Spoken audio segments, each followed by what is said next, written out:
With me to Mark chapter 1. Mark chapter 1, we're going to be looking at verses 40 through 45 this morning. As you're turning there, I don't think it's said often enough that the Bible is a challenging book. It's difficult for many different reasons, but primarily it's difficult for the same reason that it's hard to read Shakespeare, or it's hard to read Homer, the Iliad, and the Odyssey. We are culturally very removed from the original audience and the original authors of the Bible. And so for that reason, there are times when we read something and we just aren't in the same framework, we aren't in the same mindset, and we don't quite get it in the way that they get it. Now, I do think it's important to say that it is profitable to study the Bible regardless, that the main ideas and the main themes and the main message is clear, I think, to anyone who would study it. But you have to do hard work of digging into past cultures to fully understand it. And it is worth that hard work. I mean, the best things in life are hard. We know this. I mean, cookies made from scratch are better than the pre-baked ones or whatever that you get from somewhere else. Do the hard work. It's worth it. But that being said, our text this morning, I would imagine for the average American living in 2023, when they read this, it does not jump out at them in the same way that it would of the original audience. And that's because we need to understand first some different concepts that would have been more on the top of the mind for the original audience, and it's not something that we really think or talk about too much. And they are these ideas. The difference between being unclean and dirty. Those are not synonyms. They might sound like it at first, but we're talking about two different things. In the ancient world, people would have often thought about the idea of being clean and unclean synonymously with being pure and impure. They are not the same thing as being dirty, because there are plenty of times that people can be dirty and it's not means that they're unclean. I'll give you an example. This is a picture of a child who is very dirty, right? But we would never look at this child who's doing what kids are supposed to do, which is play in mud and get dirty and have fun. We wouldn't look at this kid and say that he is unclean. We would say he's dirty. And that means two different things. Well, why does that mean two different things? Because being unclean is more like being impure. And this kid is not doing anything wrong. This is what kids are supposed to do, right? Well, the idea of being pure is referring to, in a culture, what we would describe very formally as a purity code. And what that means is that there are certain things that are appropriate at certain times and in certain ways. So while it is appropriate for this kid to be muddy and dirty and shirtless at this river or whatever, it would have been very inappropriate if I had walked up on the stage this morning shirtless, covered in mud. You guys would have been a little freaked out. Like, what in the world is going on? It would have been inappropriate. It maybe wouldn't have been immoral, but you definitely would have thought, this is out of place. Get that guy a shirt. Why is he covered in mud? This is beyond bizarre, right? So, purity codes tell us what is appropriate, in what place, and in what time or what context. Now, in our modern minds, we might think of purity and cleanliness associated with germs or bugs or things like that, little microscopic organisms, but it's not the same thing. I'll prove it to you. I could take a big pan of dirt, which we at first would think that's full of germs and little organisms, and I could put it in the oven at 500 for an hour, and we would have full confidence that dirt was now fully sterilized. There's no germs in there anymore, right? So it's not dirty anymore, right? Well, would you be okay with me putting that sterilized dirt in your bed? There's no germs. You still don't want it in your bed, right? Because dirt is supposed to be outside. That is the proper place for it and the proper location and context for it. So even though we don't use these terms, pure and impure or clean and unclean, in this way, all cultures have these ideas of these unwritten codes, a purity code. So the thing about God's people is that God often gave them written codes that they should follow according to what is clean and unclean. that he told them what is appropriate in what places and in what times. And we find these laws written down, many of them in Leviticus or Deuteronomy, some in Exodus. And what we find as we study these Old Testament laws, these purity codes, teaching the people what is clean or unclean, is that sometimes they were given for the people's safety, that sometimes they were given for the people's holiness, but most of the time they were given for the people as a teaching tool. So here's what I mean by that. Some of the Old Testament laws did keep the people of God safe in common sense ways. This morning we're going to be learning about leprosy, which is a contagious disease. And so the purity codes about leprosy did prevent leprosy from spreading to other people. It kept them safer. But that was not the primary purpose. Sometimes purity codes in the Old Testament set the people of God apart as holy from the rest of the world. We get these strange instructions we can pull out from the Old Testament and we go, I don't know exactly, that seems so bizarre, like, do not boil a goat in its mother's milk. And we're like, what? Why would we do that? And our best guess sometimes when we go, we think other pagan religions did these strange practices as an act of worship to their pagan gods. And so God would give them these codes and say, these laws and say, don't do that because you're supposed to be different. But more often than not, we look at Old Testament purity codes when God says, this is clean and this is unclean. And what it's doing more than anything is it's a teaching tool that is teaching the people of God that they are supposed to be whole, pure, complete people. In the Old Testament, we hear this word shalom a lot, and we sometimes just translate that to the idea of peace. But that is not the full idea. Shalom, peace, is more the idea of wholeness, completeness, being all of who you're supposed to be because you find your personhood in God Himself. And so whenever God instructs the people on cleanliness, on what is clean and unclean, on what is pure and impure, oftentimes He is teaching them using the things that they interact with day in and day out. He's teaching them that they are supposed to be whole and complete persons. It's important that we understand the difference between symbolism and superstition. The people of God did not believe that certain animals were actually intrinsically different than other animals. That because I touched this animal, something has physically happened to me. That would be superstitious, and that's not what they believed. Instead, God was using these different animals and these different religious rituals as a way of teaching them about wholeness, fullness, and completeness. I'll give you an example in what is probably the most foreign thing for us, which was the dietary restrictions that God gave the people. He said, okay, these animals are clean and you can eat of them, and these animals are unclean and you should not eat of them. Well, why? Because as we look at the different instructions, for example, let's take livestock, cattle and things like that. The instruction was if they had a split hoof and they chewed the cud, that was a clean animal. Well, why? Because that represented a picture of wholeness and fullness and completeness of what livestock should be like. But, for example, the camel chewed the cud but did not have a split hoof. And so because the camel did not represent the picture of wholeness of what it means to be livestock, they should not eat of that animal. And so day in and day out, in ways like this, the people of God were continuously reminded through the ways that they ate food, through the ways that they interacted with the world, I'm supposed to be a whole and complete person, and I only find that peace, that wholeness, that joy in God Himself. Same example with which fish they were supposed to eat or not eat. A whole and complete fish is one that has both fins and scales.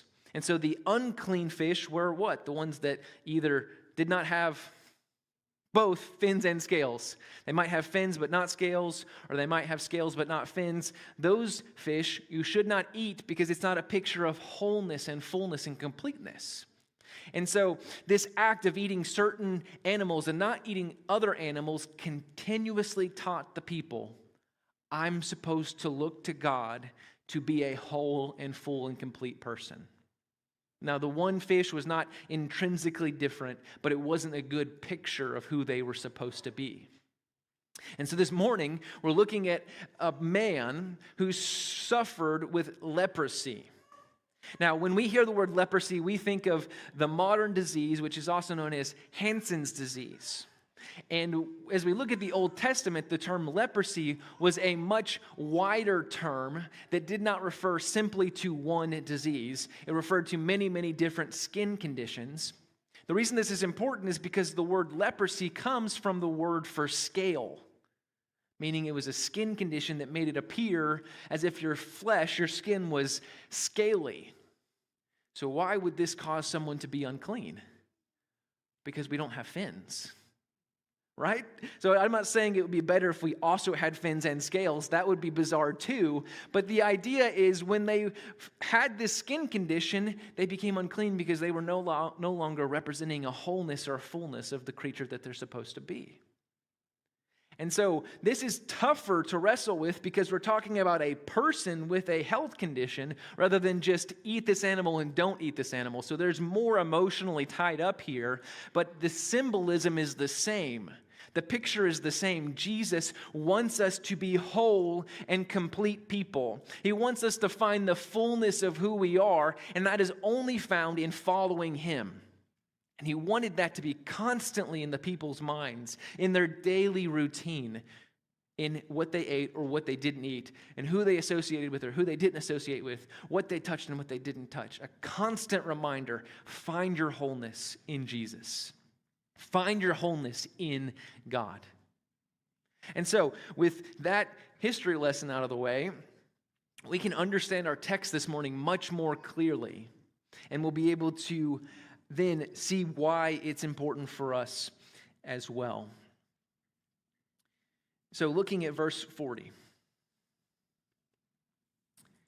And a leper came to him, meaning Jesus, imploring him, and kneeling said to him, "If you will, you can make me clean." Now, here's how I know that we aren't thinking in the same way that the ancient people were thinking. When I read that to you, and the leper came to him, nobody gasped. Nobody said, "Oh my goodness, I can't believe that happened." This, to the original audience, was shocking and surprising. Well, why? Well, let me read you a passage from Leviticus 13, a passage specifically about the uncleanliness of people with a leprous disease. The leprous person who has the disease shall wear torn clothes and let the hair of his head hang loose.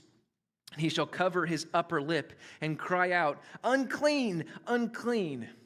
He shall remain unclean as long as he has the disease. He is unclean. He shall live alone. His dwelling shall be outside the camp. So, according to God's law, that there was this symbolic picture when people suffered from this disease of leprosy. And that's that they were no longer a clean person, they were unclean, that they should protect the people from contamination by having this visual warning. Their clothes would be torn and unkempt. Their hair would be unkempt. So you could spot a leper from farther away and go, I'm going to protect myself from that uncleanness by keeping some distance. And if the person did not see that visual warning, they would give this audible warning, "Unclean, unclean, keep your distance." And that the people who suffered with this disease could not live in the camp, could not live in the city or the town with the people. They had to live outside of the city or the town. And so, having that context now in mind, we see that what the leper has done here is very surprising. He is not following the rules. He is not following the conventions. Instead, he is coming to Jesus. And so why is he coming to Jesus? Is it because he is so audacious to break the law? No, I believe we see details in this text that show us it wasn't his audacity. It was his desperation.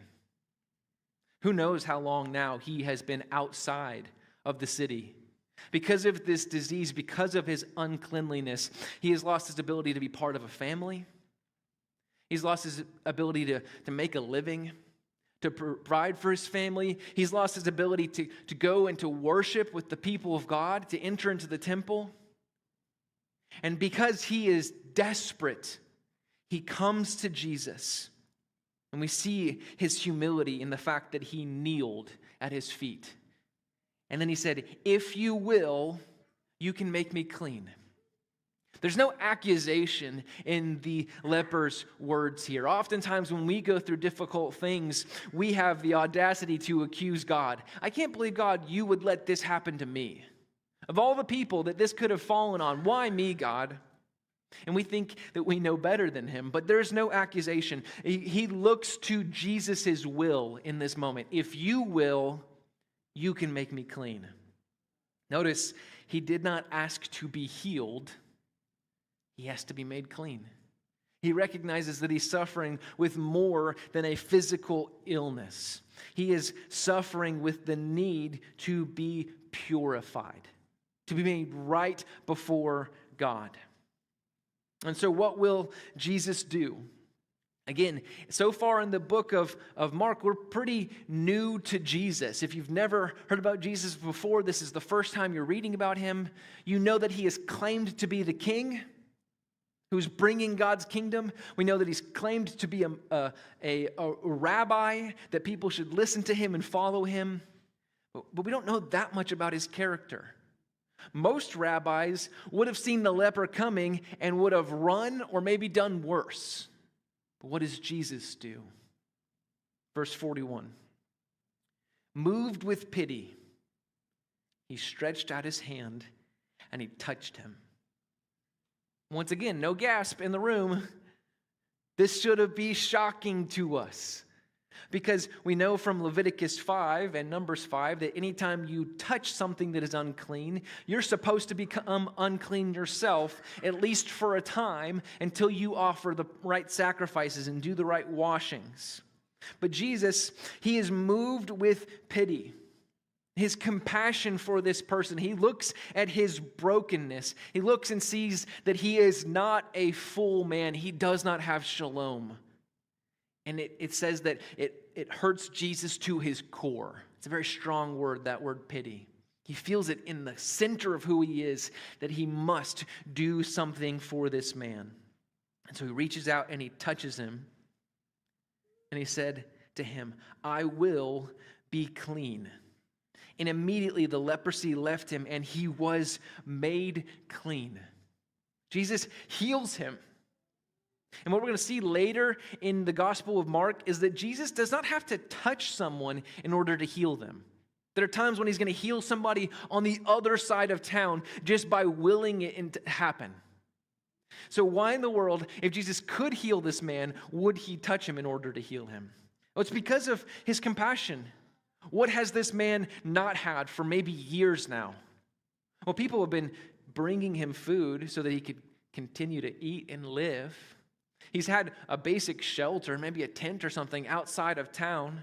He's had his basic needs provided for, but he has had no one touch him, perhaps in years. He's had no companionship, no love, no interaction with people. And Jesus sees his brokenness. He sees that he is not a full and complete person, and he reaches out in compassion and he touches him to show that love. And Jesus said, "I will be clean."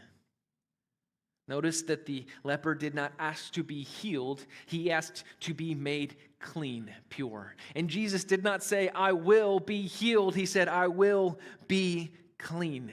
Meaning that Jesus addressed much more than a physical issue, much more than a physical illness. He addressed the core of the man's problem was that he was not full and complete. He did not have shalom.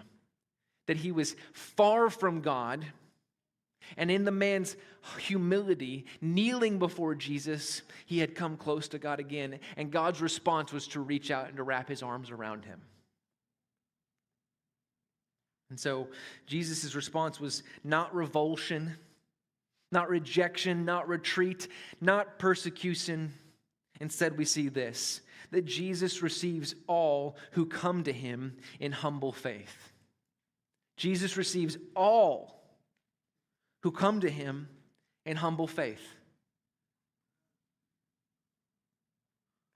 And this stands in strong contrast to what other rabbis of the day would have done. We have other writings from rabbis many, many years ago, and they wrote about lepers as well. There's one rabbi who said that he wouldn't even eat an egg if it came from the same marketplace that a leper had been in. There's one rabbi that said that if a leper rests in the shade of a tree, that now the shade of that tree is unclean and that you should not rest in the shade of that tree. There's one rabbi who said that if a leper is breaking the laws and coming to a place that they should not be, if they're getting too close, it was permittable that you could throw rocks at them to scare them off and teach them that they should keep their distance. What does Jesus do? He reaches out and he accepts this leper. Why? Because the leper was desperate. He knew that there was purity in no other way other than to come to Jesus in humble faith. And so what this should tell us more than anything is that it doesn't matter what you've done. It doesn't matter if other people have rejected you. It doesn't matter how dark your secret is. It doesn't matter how dirty your hands are. It doesn't matter how far you are from God. Jesus' arms are open. And that anyone who would come to him in humble faith, he would receive you. In church, what this means for us is that if Jesus' arms are open, our arms must be open as well. To receive people, to welcome them into our church when they come to Jesus in humble faith, even if it's risky for us. Sometimes it's risky to receive people as they are. But what did Jesus do? We learned last week that he was wrestling with this balance between ministering to people's immediate needs and accomplishing the mission, the eternal mission that God had sent him on. That sometimes when he healed people, it distracted from his ability to preach the gospel. And so last week, that was the whole discussion. I'm going to preach the gospel, so let's keep moving. And so here we see that Jesus is going to preach the gospel, but he has great compassion for this person's need. And so he heals him. And so there is this risk that his mission would be distracted yet again. But even at that risk, Jesus opens his arms and he receives this person in humble faith and he cleanses him. So this means that we have to be willing to minister to people even at risk. And so, what we learned and saw last week was that sometimes his ministry of compassion became a distraction. We're going to see that that happens again this week. Look at verse 43 now. And Jesus sternly charged him and sent him away at once and said to him, "See that you say nothing to anyone." He doesn't want his compassion here to become a distraction. Instead, he wants the man not just to be healed, but to be fully restored to be able to worship God. That's why he says, "Go show yourself to the priest and offer for your cleansing what Moses commanded for a proof to them." That the Old Testament law in Leviticus 14 said that when a leper was healed, that they should offer certain sacrifices in order to be fully restored back into the worshiping community.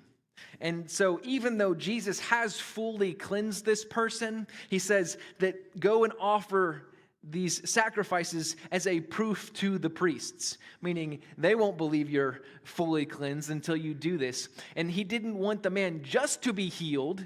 He wanted the man to be fully restored to God, to become whole and complete. And so he says for him to offer that.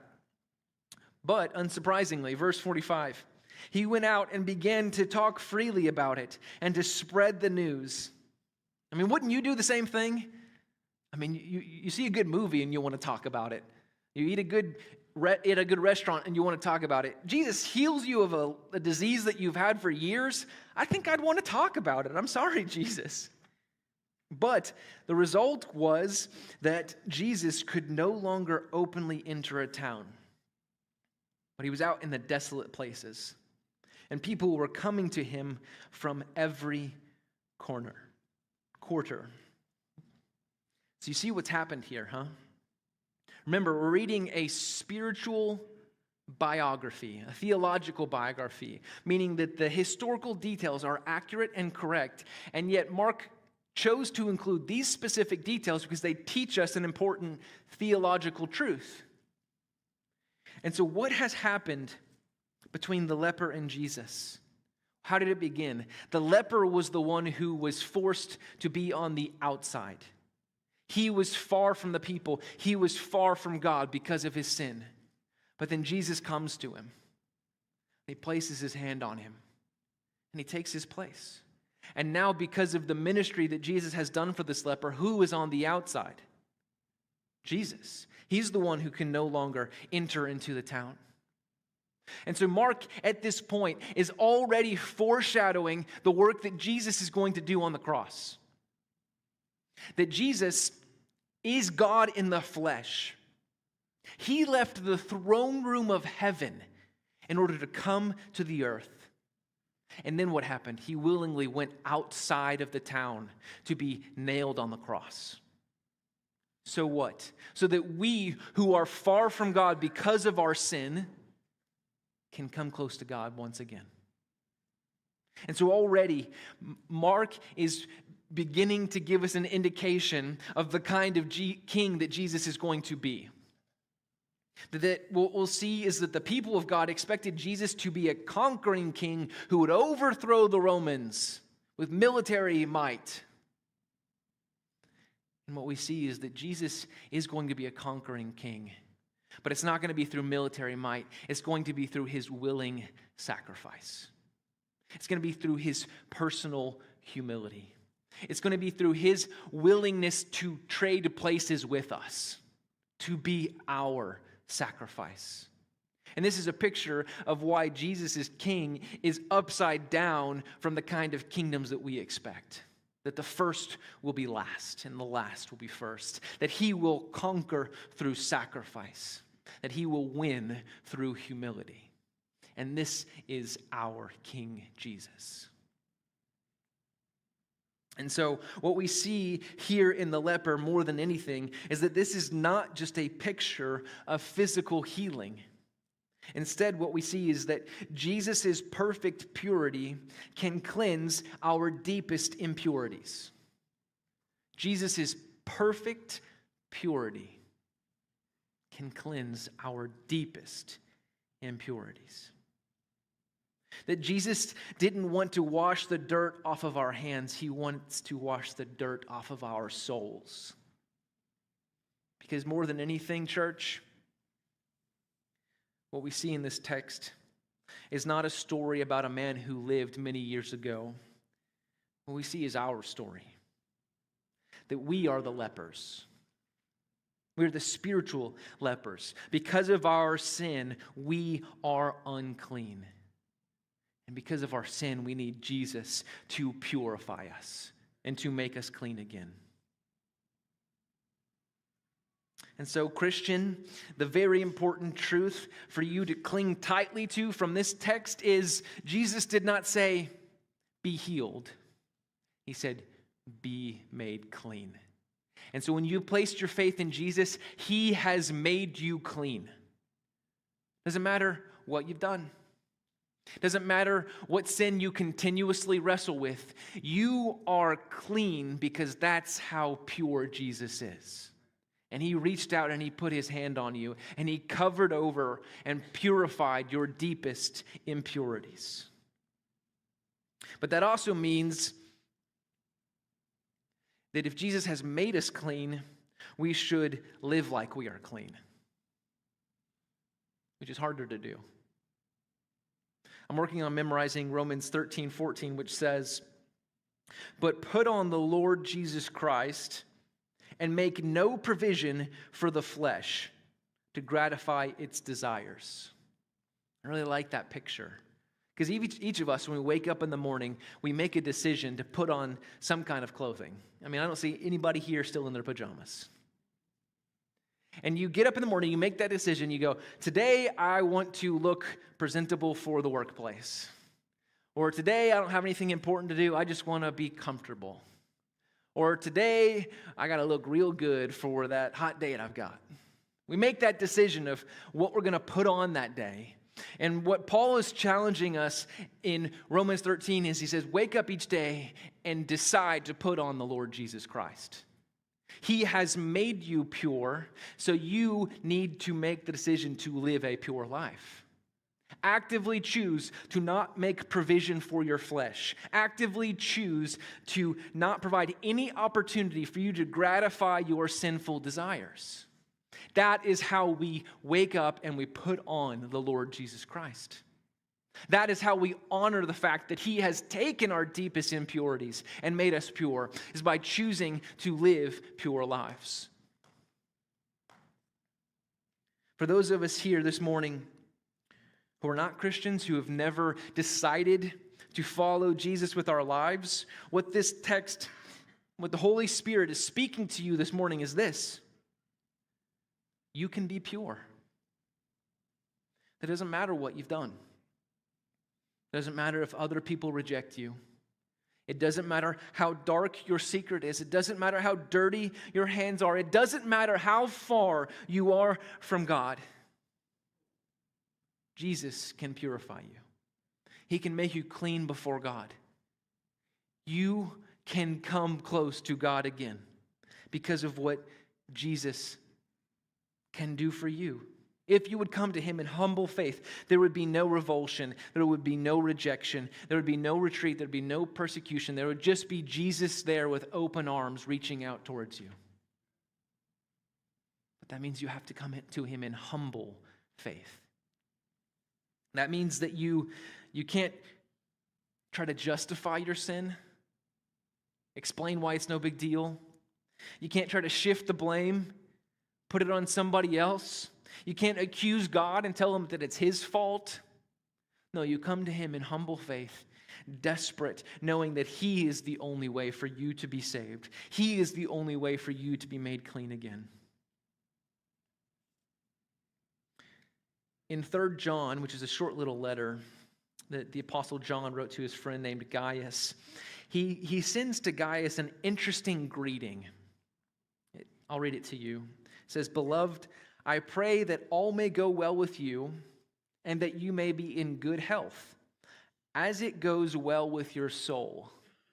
In other words, he makes this interesting comparison. He says, I want you to be as physically healthy as you are spiritually healthy, which is kind of like a greeting and also a challenge at the same time. It reminds me of when I was taking tests in seminary, and sometimes professors would pray something like this before the test. Lord, I ask that you would bless these students to the degree that they have prepared for this test. And it's like, hang on, that's not quite the prayer I was hoping for, right? It's a blessing and a challenge at the same time. Because the thing is, we can't really, sometimes you can see how physically healthy someone is by looking at them on the outside. But as we look around, you can't see how spiritually healthy a person is. And that's the challenge here. What if you could? What if the health of your soul was visible from the outside?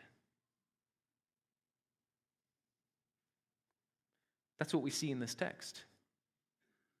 This leper, his impurity was visibly on display for all people. Now, you might think that you can hide your impurity from the world, but you cannot hide it from God. He sees you for all of who you are.